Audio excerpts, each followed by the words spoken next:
And we are focusing on the cybersecurities for the business side of it. So just to quickly introduce ourselves before we get into the proposal. So my name is Sana Anwar. My name is Caitlin Chow. My name is Kai Carney. My name is Maya Mahoney. My name is Mason Charkatz. Since 1979, Leadership Institute has worked to train future political leaders in various skills such as leadership and activism. Our client, Brian Bernice, is the Vice President of Campus Programs at Leadership Institute. Depending on the time of the year, Leadership Institute has around 90 to 120 employees and around 15,000 to 20,000 clients annually, which they work with various different groups such as student organizations and campaigners.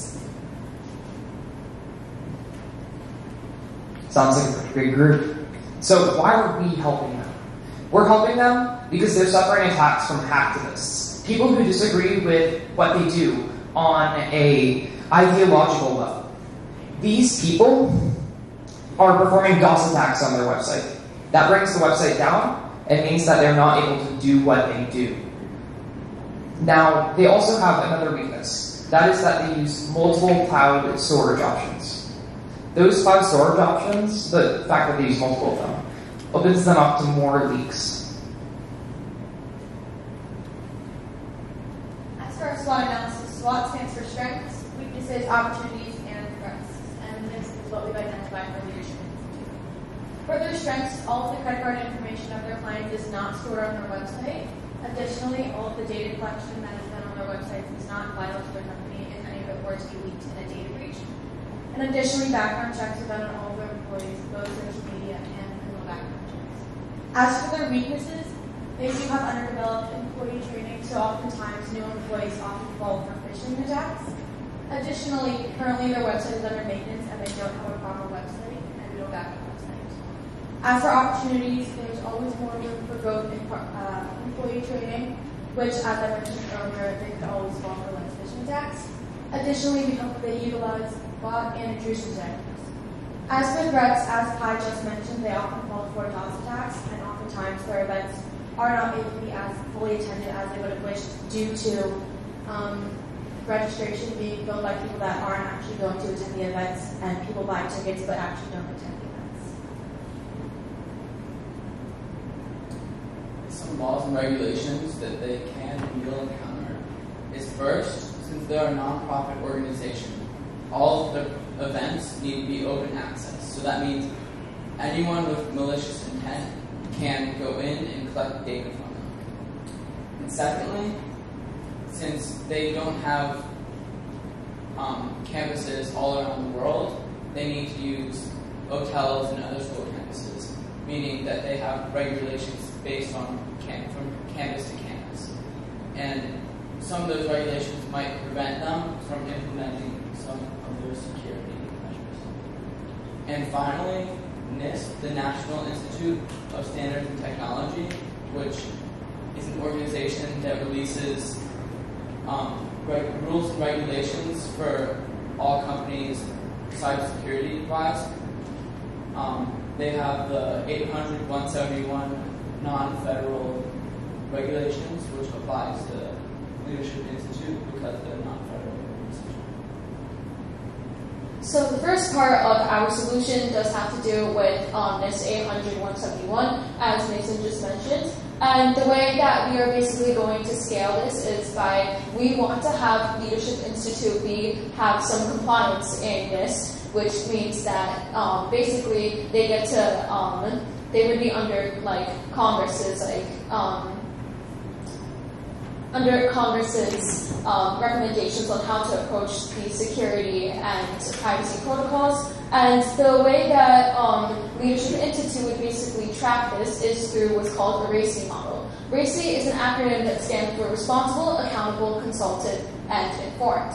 And when it comes to the IT team at Leadership Institute, basically there's going to be a division between which employees are categorized under each thing. So those are responsible are the ones that are working with, directly working and completing the tasks. Those who are accountable are responsible for just overseeing and make sure all expectations and regulations are met. Those who are considered consulted provide input and feedback regarding the work done in that security protocol, and those that are informed are just basically educated on the process of what's going in the security protocol. However, they don't do any of the decision making.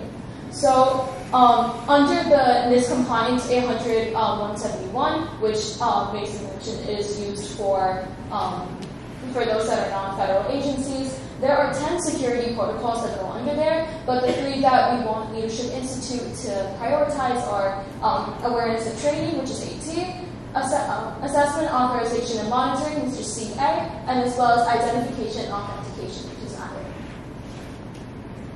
The second part of our protocol that we want to implement is using a resource called ticketing.events. This is a free add-on of Microsoft, and it is similar to platforms like Ticketmaster, where it is easy to just set up an event, have people register or purchase tickets, whether it be a charity, a free event, or a paid event. But the reason why we would want our Leadership Institute to use this service over others is because it has basically has features that make it more secure and enhance the product further. So first, they have a ticket validation feature, which allows there to be online and offline monitoring of who registers and basically details such as when, where, location, so that they can identify if there's any bot registrations and shut them down immediately. With that, there's also an attendee management feature where they can basically sense patterns of where these bot registrations are coming from, so that they can keep an eye out for any future registrations like that. And next, Kai did mention that because there's more of a chance of data leaks happening from breaking data from one cloud to another, this is directly compatible with Microsoft 365. And last, for paid events, there's a $1 fee required to give to ticketing.events.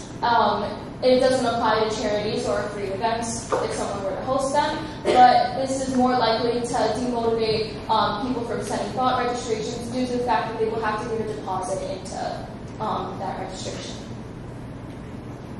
So as for the budget, as Sana just said, because Leadership Institute is a nonprofit organization, they are able to qualify for the free NIST training. So employees will be able to get free NIST training without Leadership Institute having to pay any additional fees. In addition, because the ticketing.events is a free-to-use platform, Leadership Institute can host free and charity events without having to pay a fee for ticketing.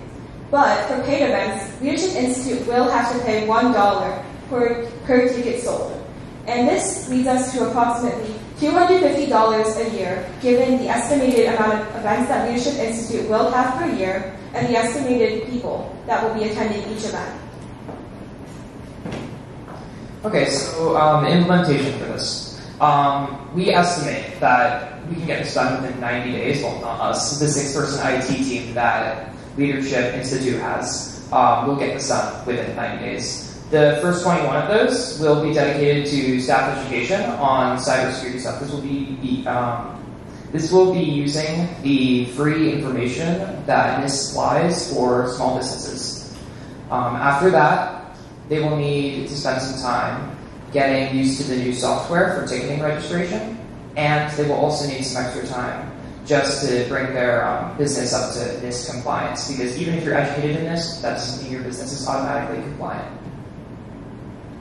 Finally, for our future protocols, should there be any incidents, we would like any of the employees to go directly to the tech team. They will find the source of the issue. As for disasters, there's both physical and digital backups in place, as well as staff, senior staff, know all the protocols when it comes to data. And finally, they'll preserve any services for investigation so they can figure out what happened so they can prevent any further incidents. And finally, for business continuity, as I just said, they do have both physical backups, which are both on-premises and in remote locations, so they don't have just one place where there is a data breach, and also various online backups, and they will all restart their services on